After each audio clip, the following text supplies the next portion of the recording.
باشان الله سبحانه وتعالى فرمي فالصالحات قانتات حافظات للغيب بما حفظ الله. مواصفات آفرتي شاك مسلمان دياريك أبو من كم مواصفاتي تي الصالحات يعني يطيعن الله ورسوله لما وافروا يعني إطاعي الله ورسوله يكن أنا أفرتي إطاعي الله ورسوله نكد من جي كرد لبردان بريا بيانوي هنا يوا بيانو قشي تي أي توج نايكي أي توش بوا أي أميش بوا أي جني فلانة كز بوا أي فلانة كز بوا أما ناوي طاعي الله ورسوله كيف أما خيري تيانية تو قوانة چیه تو فرمانی الله پیگشتوه به موقف چی بلا برانبریا فرمانی رسول الله پیگشتوه به موقف چی بلا برانبریا دی الله جل جلاله فرمي ابي موقف چی بلا برانبریا انما كان قول المؤمنين اذا دعوا الى الله ورسوله ليحكم بينهم يقول شيء سمعنا وطعنا ابي موقف كبانك راي بولاي فرماني الله ورسوله كي بولاي تاو بيست مجب جهكم نقول اي ام بوايا او بوايا او بوايا يهود وابو يهود سمعنا بسمان بس وعصينا خلق زوره معصيتك يا مجنايك أو جولكي وافرته وأو پروردي جولكان نكرا وپروردي مسلمان نكرا وما كان لمؤمن ولا مؤمنة إذا قضى الله ورسوله أمرا أن يكون لهم الخيارة من أمرهم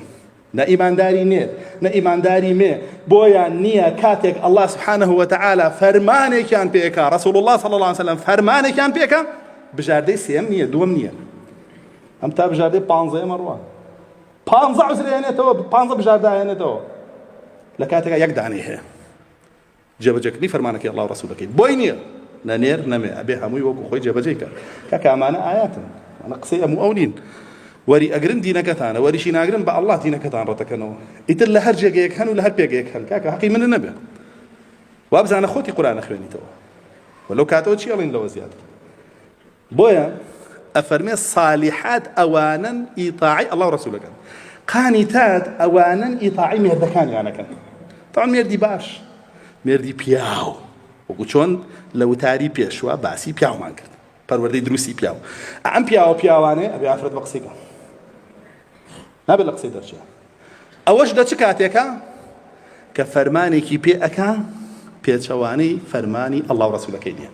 بو بياو باوكتا ميرتا براتا اي افرد كخيرك بيشانيا بفرماني الله ورسولك يكسر جيبجيك لبر اونا لبر الله ورسولك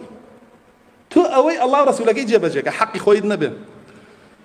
قانتات علماء فرمون يعني مطيعات لازواجهن هيني تراهات وتفسير تراه فرمي يعني مطيعات لقوامهن شكل بيش فرمي الرجال قوامون على النساء بما فضل الله بعضهم على بعض جدوا فرمي فالصالحات قانتات ويا قداري خطبه وكو افرد اما دو مواصفات بياويكي بياوانا لمالكتا ابو باوك ابو برا ابو ميرد ابو بخسيكي لفرماني كيا الله ورسولك بيش اويش نابت ولا فرماني الله ورسول دجي حافظات للغيب ام آية رسول الله صلى الله عليه وسلم خوي تفسير يزورك بيكو جواني بوكردو كافرمي خير نسائكم باشترين افرد لنا افرتكاني ايه ويا كيه ففرمي من إذا نظرت إليها سرتك وإذا أمرتها أطاعتك وإذا غبت عنها حفظتك في نفسك ومالها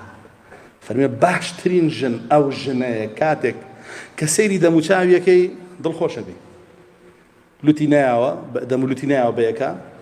تورانية مونية بياوتيناوي لمالا وقواميتيناوي شرناكا جاونا جري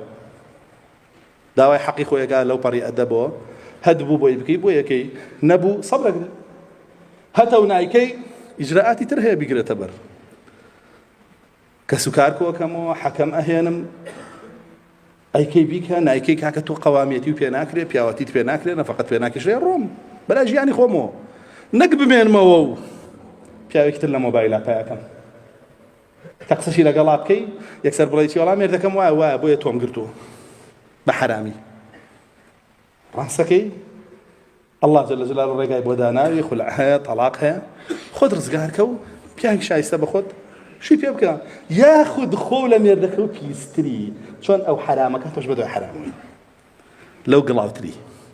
انجد اشي لي بس اليوم كقدر كسيري دا مشاهد قرت خوش حالك كفرمانه بيكر فرماني الله ورسولك يبو جيبجيك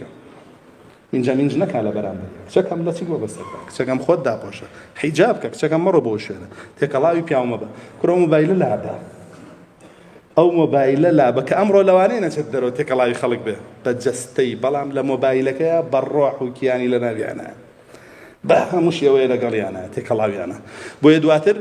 کە لە ڕێی مۆبایلەکەیەوە ڕێی دەرەوەشی دۆزیەوە دنیا ناگرێتەوە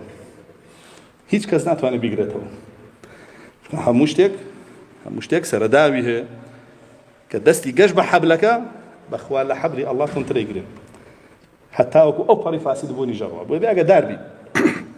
پاشانە فەرمێ ڕەسوڵ الله صلی الله علیه وسلم کاتێک تۆ وەکو پیاو لێی دووری تر باوکیتی برایت مێردیتی ئەم ئافرەتە لە دوو شتا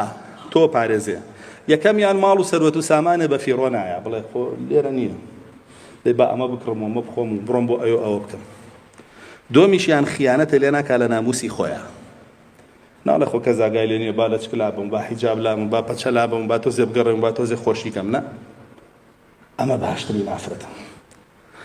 ئافرەتی مسڵمان ئەوە مواسفاتەکانێتی لە قورئانە